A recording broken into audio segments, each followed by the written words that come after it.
Betul bahwa sekarang itu seperti dia katakan Pak Prabowo, banyak pejabat korup. Tidak salah Pak Prabowo. Bahwa ekonomi sekarang itu ada kesenjangan, tidak salah. Semua orang mengatakan itu, dan itu masalahnya dari waktu ke waktu. Bahwa banyak aset kita dikuasai asing sejak dulu sudah begitu, tidak baru. Seperti kata Babe tadi, kata Pak Ridwan Said, itu kan penyanyinya aja yang beda. Nyanyiannya sama sejak dulu. Banyak maling penyuap, banyak elit busuk. Itu kan kampanye dari setiap pemilu, entah legislatif, entah eksekutif, kampanyenya kan ini semua. Tapi sesudah selesai, tidak ada yang bisa menyelesaikan ini. Iya kan? Iya kan, coba. Pak SBY dulu punya janji 12 langkah menyelesaikan krisis Indonesia. 15 langkah. Yang 12 itu memberantas korupsi dengan mengangkat pedang sendiri. Korupsi masih banyak zaman Pak SBY. Sama. Jadi apa sebenarnya masalahnya? Apa masalahnya? Masalah itu ada dua menurut saya. Pertama, karena kita ini tersandra oleh kejahatan jabatan masa lalu. Coba misalnya Freeport nih. Siapa orang Indonesia yang tidak mau bahwa Freeport itu jatuh ke tangan kita? Semua mau. Presiden sejelek apapun itu selalu dikampanyekan. Tetapi ketika sampai pada masanya, ternyata Freeport itu sudah punya dokumen hukum di mana dia diberi hak secara resmi oleh negara untuk mengelola ini dan diperpanjang 10 tahun sebelum berakhir dan tidak boleh ditolak selama Freeport mau. Tidak bisa dikalahkan pemerintah berikutnya. Karena kalau pemerintah berikutnya maksa ke peradilan internasional, atau mungkin diadakan invasi sepihak. Nah, itu persoalannya. Kita ini tersandra sebenarnya. Nah, oleh sebab itu cara menyelesaikan itu bukan berkampanye, besok kalau saya ini cocok jadi gubernur Papua, saya selesaikan Freeport. No. Mereka punya dokumen, sekarang nggak bisa. Kata divestasi 51%, oke. Mereka sehari bilang oke, 2 hari kemudian bilang tidak. Sampai sekarang. Kalau Mahfud caranya dikit, dokumen yang menyandera kita itu dokumen apa? Soal Freeport. Soal Freeport. Satu dokumen undang-undang yang pada waktu itu ditandatangani dan disetujui bersama oleh DPR bersama Pak Ginanjar. Cabut. Saya aja. punya dokumennya. Enggak, cabut aja tuh undang-undang. Loh, kan orang sudah terikat sebelumnya undang-undang. Di situ disebut, sebentar. Di kontrak itu, di MOU itu disebutkan undang-undang, meskipun undang-undang dicabut tidak berlaku bagi Freeport. Ada, Pak. Itu Pak Ginanjar dulu yang buat.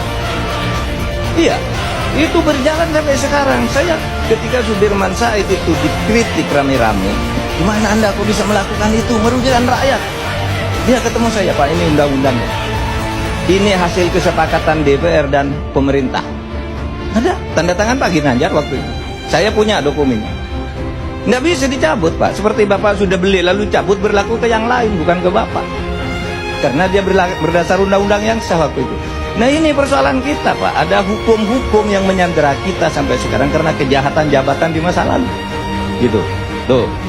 Yang kedua memang karena moral. Moralitas kita ini bobrok sebenarnya. Sehingga apa? Nggak selesai-selesai.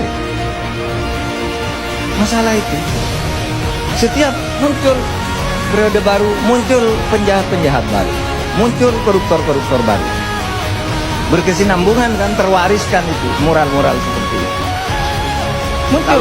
Kalau dokumen itu undang-undang nomor 22 itu kejahatan siapa, Pak? Kenapa? Undang-undang nomor 22 yang menyandera kita dalam hal Freeport itu kejahatan siapa? Saya ingin ralat, itu bukan kejahatan dalam arti pidana, itu tidak ada pidananya. Itu adalah proses pembuatan hukum yang kolutif. Dan itu banyak terjadi zaman Orde Baru. Setiap undang-undang tuh satu pasal itu dibeli, Pak. Ini pasal ini, perusahaan ini yang beli. Kekurangan tuh satu dim tuh harganya satu orang bisa 50 juta, Pak, satu dim. Padahal undang-undang tuh kadang-kala sampai 200 dim. Bisa 50 juta satu orang. Berapa anggota pansusnya? 50 orang. Rupiah apa dolar, Pak? Rupiah. Kalau undang-undang rupiah, Pak. Pembuatan undang-undang masa dolar. Pada waktu itu ya, Pak, saya pernah dipersoalkan nih ketika bicara kayak gini, bahwa banyak pembuatan undang-undang itu yang dijual belikan. Lalu Pak Marzuki Ali sebagai ketua DPR marah. Itu enggak benar tuh, ketua MK. Saya ketua MK. Saya bilang, saya tahu. Dan saya nyebut lalu 8 orang pada ini. 8 orang sekarang sedang di penjara. Anda tahu enggak? Anak buah Anda, saya bilang sama Pak Marzuki. Sekarang di penjara. Kan menjual undang-undang. Bahwa undang-undang ini akan dimasukkan pasal ini. Anda akan mendapat ini. Tetapi bayar dulu ke saya sebesar 8%. Ini sekarang orangnya masih di penjara semua, Pak. Itu pembuatan undang-undang kita sekarang. Ini yang harus diatasi ini. Untuk menyelesaikan masalah-masalah yang kayak gini ini. Ini, oke. Oleh sebab itu bagi saya, ancaman itu bukan 2030 itu enggak ada. 2030 hayalan. Yang nyata ancaman itu ada 4 dis. Yang akan menyebabkan kita ini hancur sebenarnya. 1, kalau penegakan hukum berputar-putar seperti sekarang, berarti kita sudah terjebak di dalam sebuah disorientasi penegakan hukum. Salah jalan kita ini. Disorientasi yang berjalan terus ini akan menyebabkan distrust. Rakyat tidak percaya. Iya kan? Kalau ada orang ngomong, matikan TV-nya. Bohong ini katanya. Mau ke pengadilan, nah bohong ini. Nggak percaya pengadilan. Kalau distrust ini dibiarkan terus akan terjadi disobedience. Pembangkangan. Kalau pembangkangan terjadi, itulah disintegrasi. Bisa tahun depan, bisa tahun 2030, atau bisa tidak terjadi. Tergantung kita mau memperbaiki apa tidak ini. Soal ini semua. Nah, pada akhirnya, kalau saya melihat perdebatan-perdebatan ini seakan-akan memperhadapkan perang berat itu antara pengikut Prabowo dan pengikut Jokowi. Padahal keduanya itu sudah saling berpelukan, kok pengikutnya masih berperang, ini ada apa ini? Iya kan?